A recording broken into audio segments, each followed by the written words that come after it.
وقال الله تعالى في موضع آخر وَلَئِنْ سَأَلْتَهُمْ لَيَقُولُنَّ إِنَّمَا كُنَّا نَخُوضُ وَنَلْعَبُ قُلْ أَبِاللَّهِ وَآيَاتِهِ وَرَسُولِهِ كُنْتُمْ تَسْتَهْزِئُونَ لَا تَعْتَذِرُوا قَدْ كَفَرْتُمْ بَعْدَ إِيمَانِكُمْ.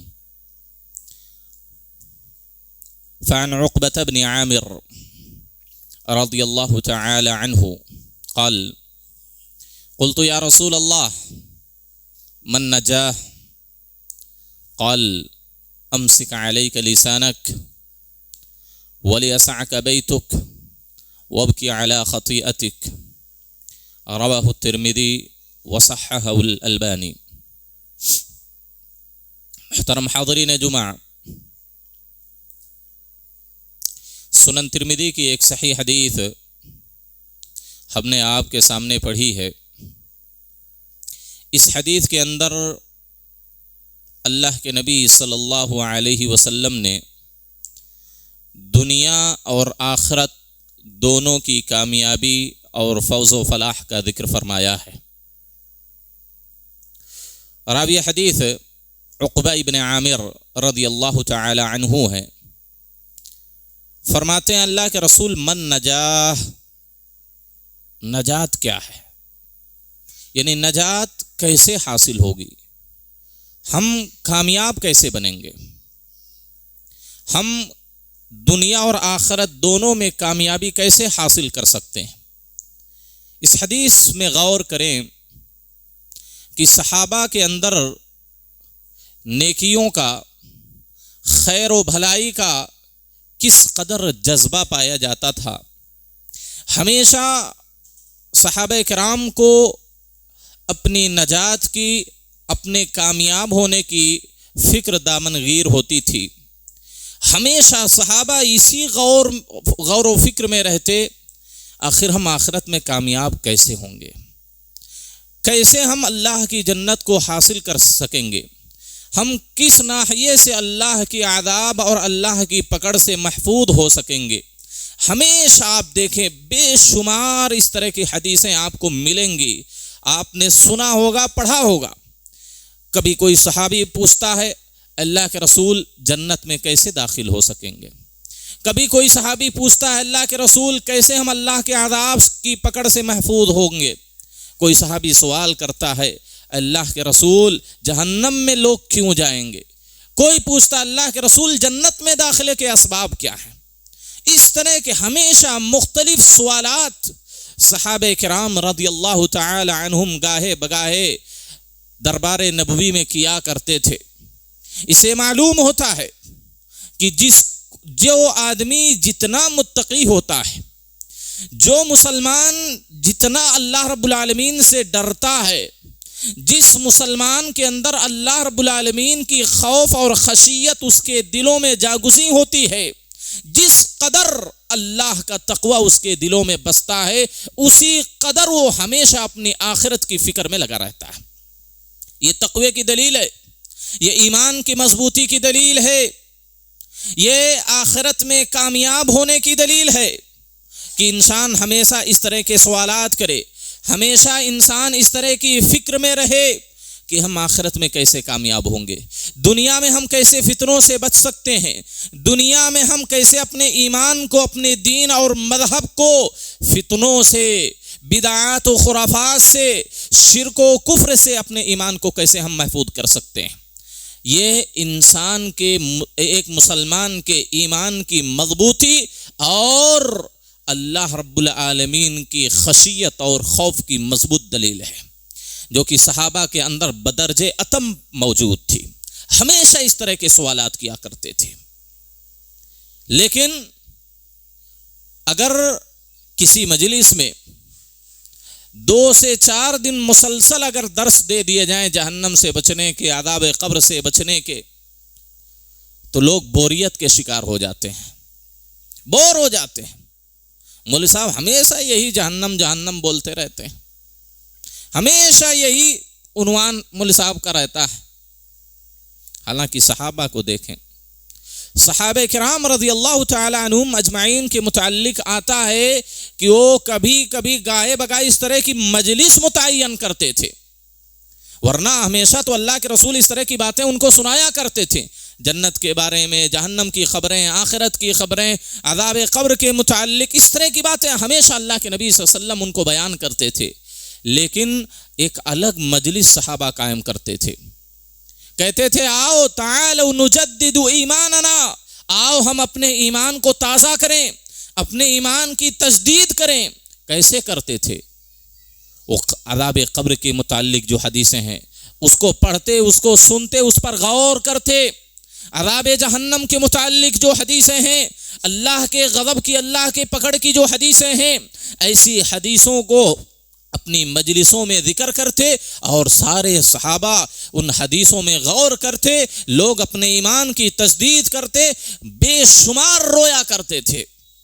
ایسے ایمان بڑھتا ہے میرے بھائیوں، اس طرح ایمان مضبوط ہوتا ہے۔ ہم جس قدر اپنی آخرت کی فکر کریں گے، جس قدر جنت و جہنم کے بارے میں سوچیں گے، اس قدر ہمارے ایمان میں اضافہ ہوگا، ہمارے تقوی میں اضافہ ہوگا، ہم اللہ سے ڈرنے والے بندے بنیں گے، تب جا کر ہم متقی بنیں گے، پرہیزگار بنیں گے۔ اگر اس طرح کے عناوین ہم نہیں سنیں گے تو یہ سمجھ لیں ہم جنت سے دور ہوتے جائیں گے، جہنم کے قریب ہوتے جائیں گے۔ تو یہ جذبہ ہمارے اندر پایا جانا چاہیے۔ صحابہ کرام تو ہر نیکیوں میں بڑھ چڑھ کر حصہ لینے والے تھے، ان کے ہاں تو سنت اور فرض کی کوئی تفریق ہی نہیں تھی، بس نبی نے کہا ہے، نبی نے کیا ہے اور نبی نے کرنے کی ترغیب دی ہے، بس ان کے لیے اتنا ہی کافی تھا۔ وہ یہ نہیں پیچھے پڑتے تھے کہ ہاں یہ سنت ہے چھوڑ دیں گے کوئی مسئلہ نہیں، یہ فرض ہے اس کو تو کرنا پڑے گا، لیکن یہ سنت ہے اس کو چھوڑنے سے کوئی فرق نہیں آتا۔ نہیں میرے بھائیوں، صحابہ کرام رضی اللہ تعالی عنہم اجمعین، اگر ان کو نبی کے متعلق یہ خبر مل جاتی کہ ہاں نبی نے اس طرح کی حدیث بیان کی ہے، نبی نے یہ عمل کیا ہے اور کرنے کے لیے کہا بھی ہے، تو کبھی بھی کسی بھی صحابی کے متعلق آپ کہیں نہیں دکھا سکتے کہ اس نے اس وجہ سے چھوڑ دیا ہو کہ یہ سنت ہے۔ تو ہر طرح کے خیر، ہر طرح کی بھلائی اور ہر طرح کی عبادتوں میں وہ بڑھ چڑھ کر حصہ لینے والے تھے، لیکن پھر بھی اس کے باوجود ہمیشہ ان کو اپنی کامیابی کی فکر ہوتی تھی۔ ہم ہیں کہ نیکیوں سے کوسوں دور ہیں، ہم سنتوں کی پابندی کی تو دور کی بات ہے، ہم فرائض میں کوتاہی کرتے ہیں، کوتاہی نہیں بلکہ فرائض کو ہم چھوڑ دیتے ہیں، ہم فرائض کے تارک ہیں۔ آپ کو میں بتلاؤں، میں بارہا یہ بات کہتا ہوں کہ جمعہ کے دن اذان ہونے سے قبل یا امام کے خطیب کے منبر پر بیٹھنے سے قبل مسجد میں آنا فرض اور واجب ہے، فرض اور واجب ہے۔ لیکن آپ دیکھیں ہر جمعہ میں، کسی بھی جمعہ میں آپ دیکھ لیں، اکثر لوگ جو آتے ہیں خطبہ آدھا ختم ہونے کے بعد یا خطبہ شروع ہونے کے بعد، سوچئے کتنی بڑی وعید ہے ایسے لوگوں کے لیے۔ ان کو معلوم نہیں کہ خطبہ شروع ہونے کے بعد امام کے منبر پر بیٹھ جانے کے بعد اگر کوئی مسجد میں آتا ہے نماز ہی پڑھنے کے لیے، جمعہ ادا کرنے کے لیے، لیکن پھر بھی رجسٹر میں اس کا نام نہیں لکھا جاتا اللہ کے پاس، ابھی فرشتے رجسٹر لے کر جائیں گے جمعہ ختم ہونے کے بعد، ہمارا اور آپ کا نام نہیں ہوگا اگر اذان کے بعد یا منبر پر بیٹھ جانے کے بعد خطیب کے اگر کوئی مسجد میں داخل ہوتا ہے۔ یہی نہیں، اگرچہ وہ کتنا ہی بڑا متقی اور پرہیزگار کیوں نہ ہو، اگر جمعہ میں تاخیر سے آتا ہے تو جنت میں بھی اول وحلہ میں وہ داخل نہیں ہو سکتا ہے، صرف جمعہ میں تاخیر آنے کی وجہ سے۔ ما من رجل يتخلف عن الجمعہ يتخلف عن الجنہ وانہ لمن اہلها، اگر کوئی آدمی جمعہ میں تاخیر کرتا ہے تو جنت میں بھی اس کو تاخیر سے بھیجا جائے گا۔ آپ سوچئے اگر کوئی کسی چیز کا مستحق ہو، اللہ کے نبی نے کیا کہا، وَإِنَّهُ لَمِنْ أَهْلِهَا، اگرچہ وہ جنتی ہے، اگرچہ وہ جنتی ہے، یعنی جنت کا مستحق ہے وہ۔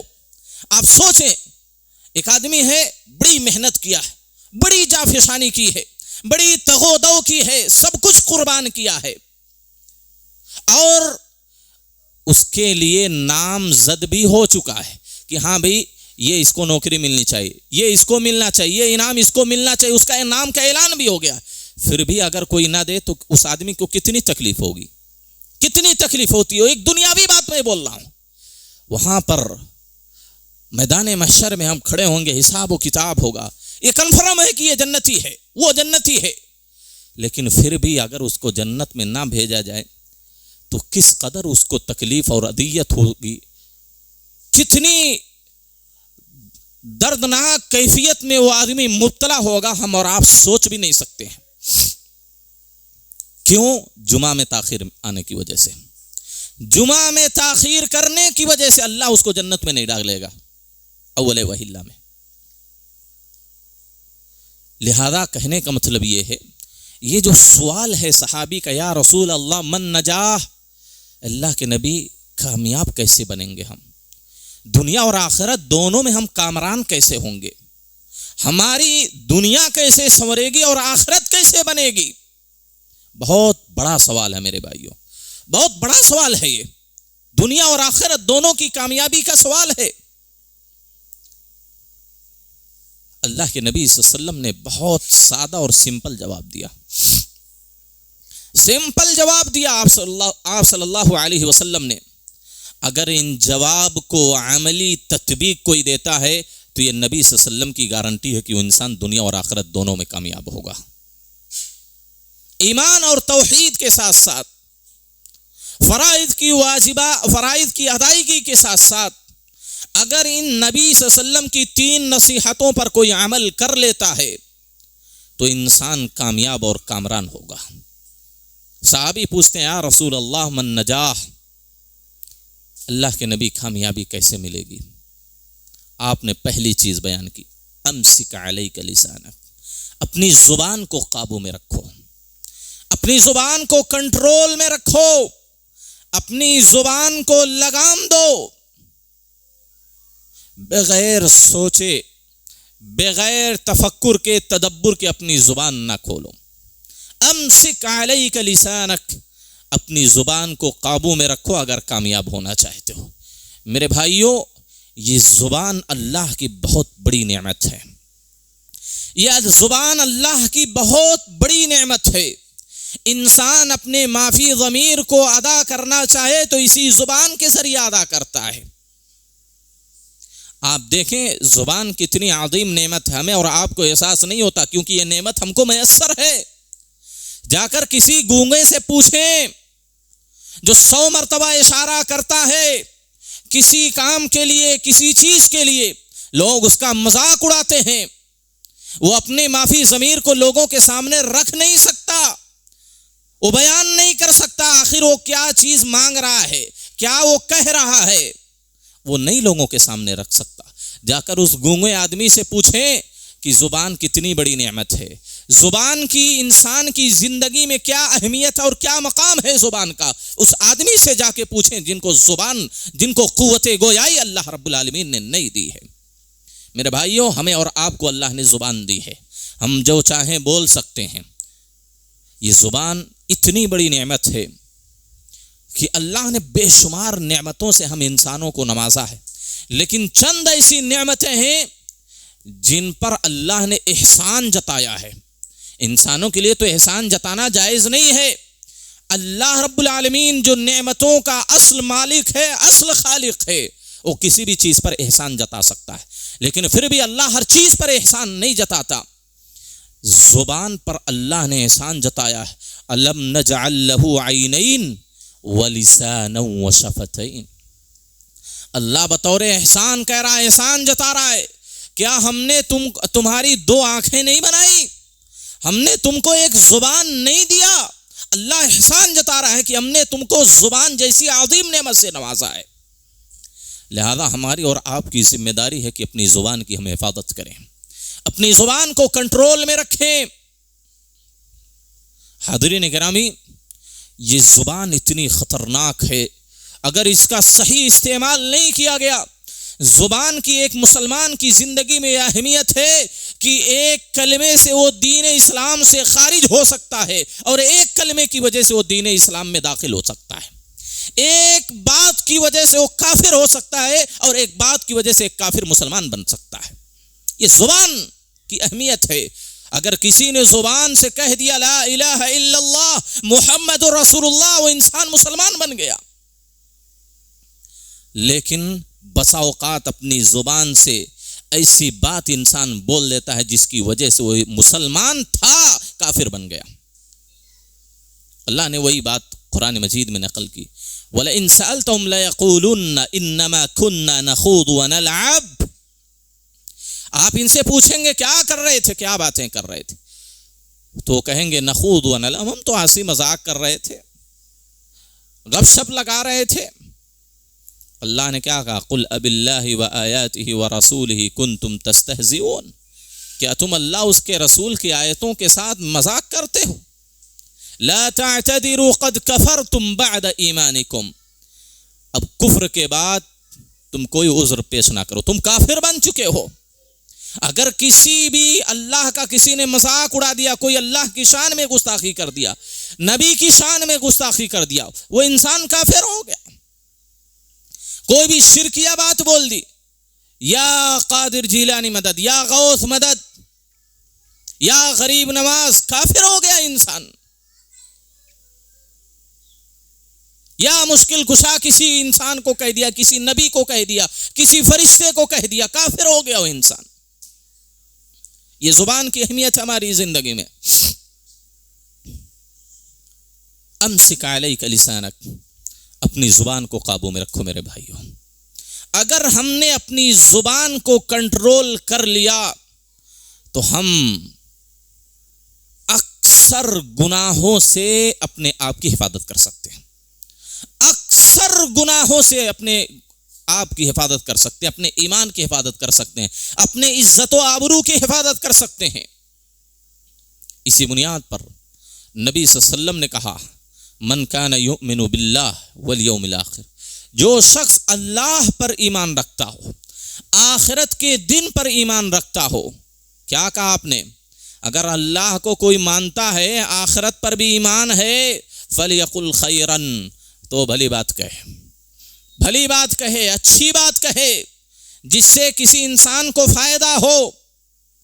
اور اگر اچھی اور بھلی بات اسے نہیں آتی، آپ نے کہا اولیسمت، خاموش رہے، اپنی زبان کو مت کھولے. وہ اگر اللہ کو مانتا ہے وہ آدمی، آخرت کو مانتا ہے وہ آدمی، تو اگر بھلی بات بولنا ہے تو بولے، نہیں تو خاموش رہے.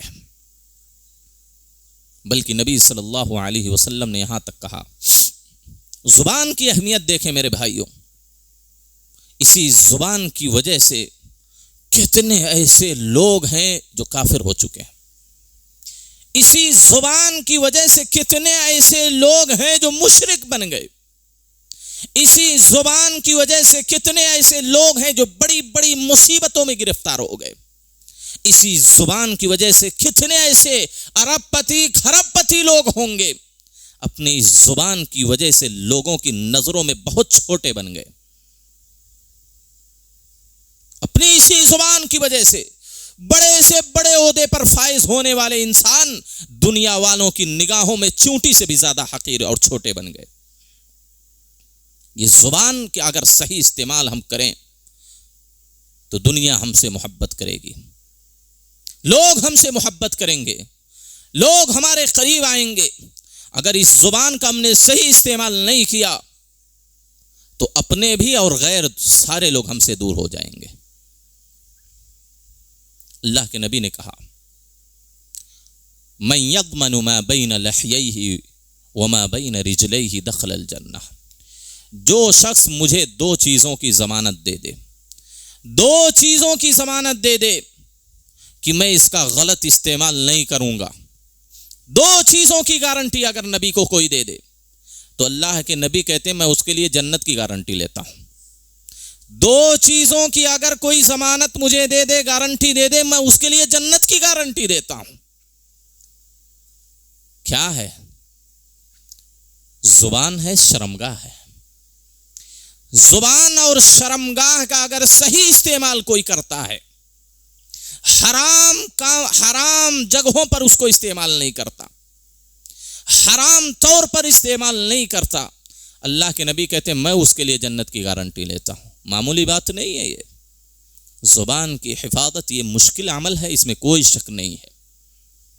اسی زبان کے ذریعہ ہم بے شمار لوگوں کی عزتوں سے کھیلتے ہیں، اسی زبان کے ذریعہ ہم بے شمار معصوموں کو بدنام کرتے ہیں، اسی زبان کے ذریعہ ہم لوگوں پر جھوٹی تہمتیں لگاتے ہیں، اسی زبان کے ذریعہ ہم جھوٹ بولتے ہیں، اسی زبان کے ذریعہ ہم لوگوں کو بدنام کرتے ہیں، اسی زبان کے ذریعہ ہم لوگوں کی غیبتیں کرتے ہیں، اسی زبان کے ذریعہ ہم جھوٹی قسمیں کھاتے ہیں، اسی زبان کے ذریعہ ہم لوگوں کی چغلیاں کرتے ہیں، اسی زبان کے ذریعہ ہم دو دوستوں میں جدائی پیدا کر دیتے ہیں۔ زبان کی بے شمار معاصی اور گناہ ہے، زبان کی بے شمار خطائیں ہیں، اس کو آپ شمار نہیں کر سکتے ہیں۔ نبی نے کہا صحیح استعمال کی گارنٹی کوئی دے دے میں جنت کی ضمانت دیتا ہوں۔ حدیث کے اندر آتا ہے، معاذ بن جبل رضی اللہ تعالی عنہ بیان فرماتے ہیں، ذرا سوچیں غور کریں میرے بھائیوں اس حدیث پر، کہا اللہ کے نبی ہم جو کچھ بولتے ہیں کیا اس پر ہمارا مواخذہ ہوگا، ہماری اس پر پکڑ ہوگی؟ اللہ کے نبی صلی اللہ علیہ وسلم نے کہا ثقلت کا امک یا معاذ هل يكب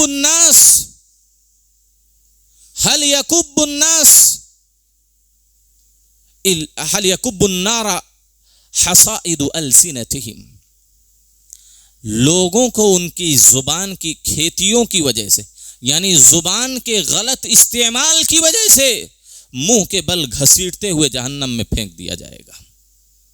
یہ زبان ہے میرے بھائیوں، یہ زبان ہے جو انسانوں کو جہنم میں لے جانے کا سب سے بڑا سبب ہے۔ اللہ کے نبی صلی اللہ علیہ وسلم سے پوچھا بھی گیا، اللہ کے نبی جہنم میں سب سے زیادہ لوگ کس وجہ سے داخل ہوں گے؟ آپ نے کہا زبان کی وجہ سے۔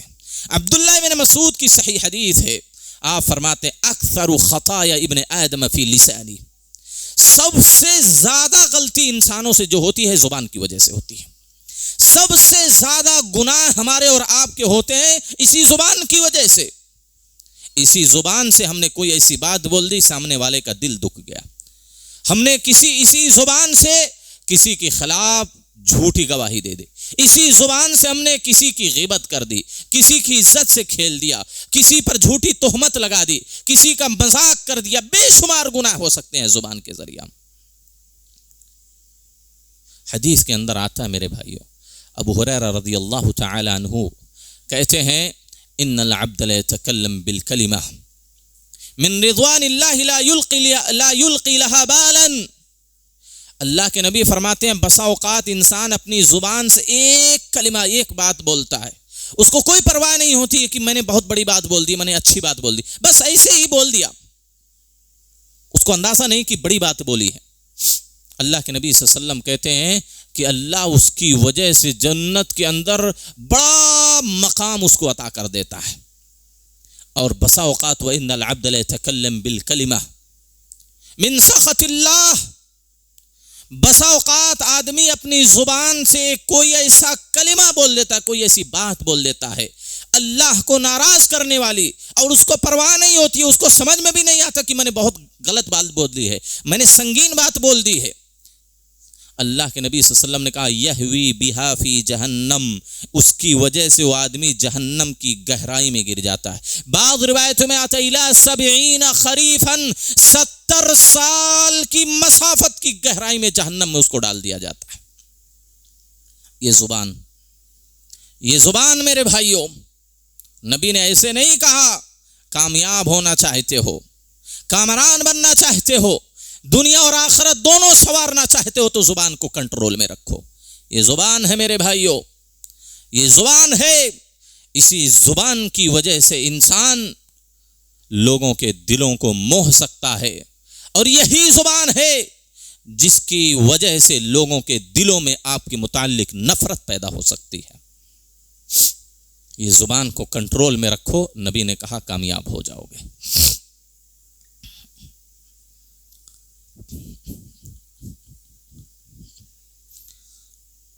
حاضرین گرامی، آپ نے بارہا وہ حدیث سنی ہے لیکن غور نہیں کیا آپ نے. اللہ کے نبی صلی اللہ علیہ وسلم سے پوچھا گیا ای المسلمین افضل. دوسری روایتوں میں آتا ہے ای الاسلام افضل. اللہ کے نبی سب سے بہتر سب سے افضل مسلمان کون سا ہے؟ سب سے افضل اور سب سے اچھا مسلمان کون سا ہے؟ سب سے بہترین اسلام کیا ہے؟ آپ نے کہا من سلم المسلمون من لسانی و یدی. سب سے بہتر مسلمان کا سوال کر رہے ہو، جواب ہے جس کی زبان اور جس کے ہاتھ سے دوسرے مسلمان محفوظ ہو. جس انسان کی زبان سے دوسرے مسلمان محفوظ ہو وہ سب سے افضل مسلمان ہے. یہ اللہ کے نبی صلی اللہ علیہ وسلم کی حدیث ہے. زبان کنٹرول میں رکھیں میرے بھائیوں. بولنا ہے تو اچھی اور بھلی باتیں بولیں، نہیں تو خاموش رہیں. خاموش رہیں. حکما لکھتے ہیں من کثر کلامہ کثر سقطہ. جو زیادہ بولے گا بغیر ضرورت کے جو بولتا ہے، بغیر ضرورت کے جو بولتا ہے، ہمیشہ بولتا رہتا ہے، بلا وجہ بولتا رہتا ہے، تو جو زیادہ بولے گا زیادہ غلطیاں اس سے ہوں گی. جس سے زیادہ غلطیاں ہوں گی اس کے زیادہ گناہ بھی ہوں گے، اور جس کے زیادہ گناہ ہوں گے فالنار اولی بہ، جہنم اس کی سب سے زیادہ مستحق ہوگی. اسی وجہ سے جتنی ضرورت ہے اتنا بولیں. جو لوگوں کے لیے بھلی باتیں بن سکتی ہیں، لوگوں کے دلوں میں محبت پیدا کر سکتی ہیں، لوگوں کو خوش کر سکتی ہیں، اللہ کو خوش کر سکتی ہیں، ایسی باتیں بولیں. لوگوں کو ناراض کرنے والی، لوگوں کے دلوں کو ٹھیس پہنچانے والی، لوگوں میں دوریاں اور دشمنی پیدا کرنے والی، لوگوں میں لڑائی اور جھگڑا پیدا کرنے والی باتیں ہیں، اللہ اس کے رسول کو ناراض کرنے والی باتیں ہیں. ایسی باتوں سے اپنی زبان کو کنٹرول میں رکھیں. دوسری چیز آپ صلی اللہ علیہ وسلم نے دوسرا فارمولہ بتایا وَلْيَسْعَكَ بَيْتُكَ. آپ کا گھر آپ کے لیے کشادہ ہو. کیا مطلب بھائی؟ آپ کا گھر آپ کے لیے کشادہ ہونا چاہیے. آپ یہ مت دیکھیں کہ ہمارا گھر ہمارے لیے کشادہ کب ہوگا؟ جب بہت بڑا محل ہوگا، بہت بڑا بنگلہ ہوگا. نہیں، حدیث کا مطلب یہ ہے کہ آپ کا گھر آپ کے لیے کافی ہونا چاہیے. آپ کے جو فارغ اوقات ہیں، آپ کے جو خالی ٹائم ہیں، آپ کے جو فرصت کے اوقات ہیں، آپ کو اپنے گھر میں گزارنا چاہیے. آپ ڈیوٹی سے فارغ ہوئے، آپ دکان سے تجارت سے فارغ ہوئے، آپ اپنی مصروفیت سے فارغ ہوئے، آپ سیدھے اپنے گھر میں جائیں.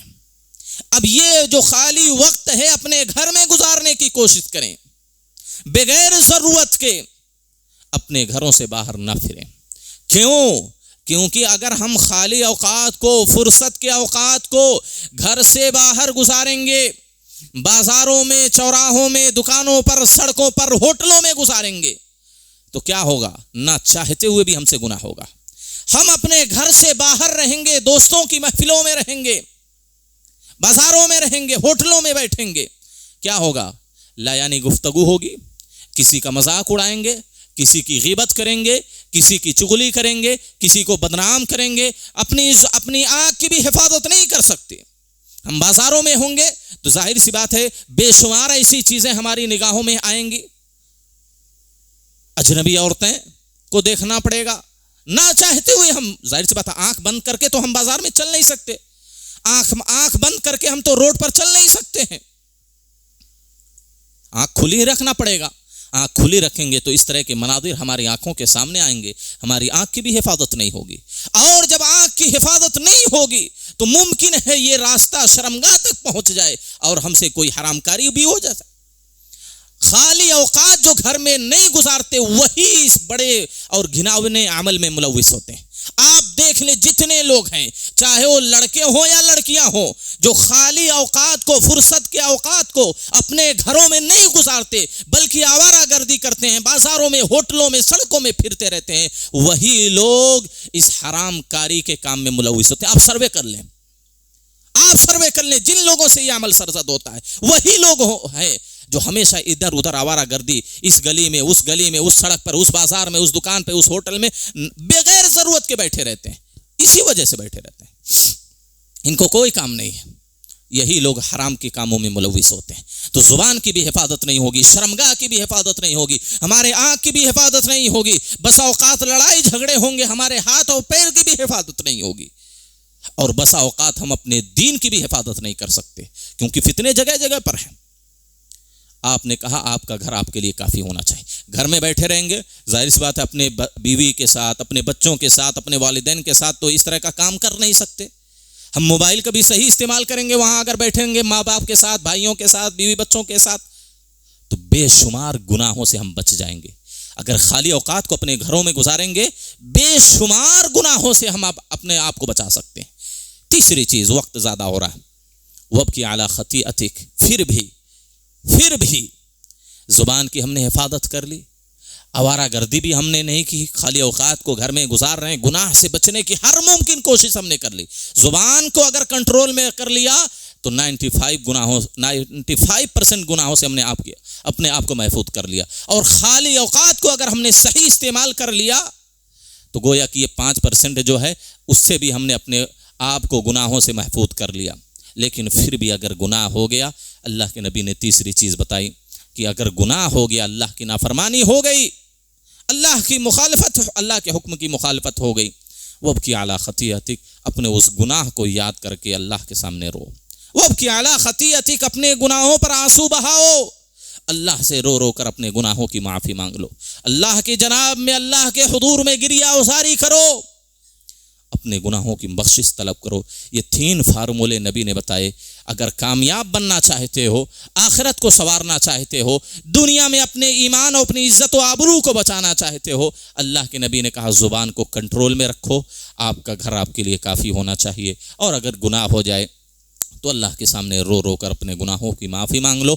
انشاءاللہ اگر ہم اس نبی کی اس حدیث پر عمل کر لیں تو ہماری دنیا اور آخرت دونوں سنور سکتی ہے. اللہ سے دعا ہے اللہ ہم تمام لوگوں کو کہی گئی باتوں پر عمل کرنے کی توفیق عطا فرمائے. اللہ ہم تمام لوگوں کو اپنی زبان کی حفاظت کرنے کی توفیق عطا فرمائے. آمین. وآخر دعوانا الحمدللہ رب العالمین. اقول قولی هذا استغفر الله لي ولكم ولسائر المسلمين. عباد الله قوموا الى الصلاة.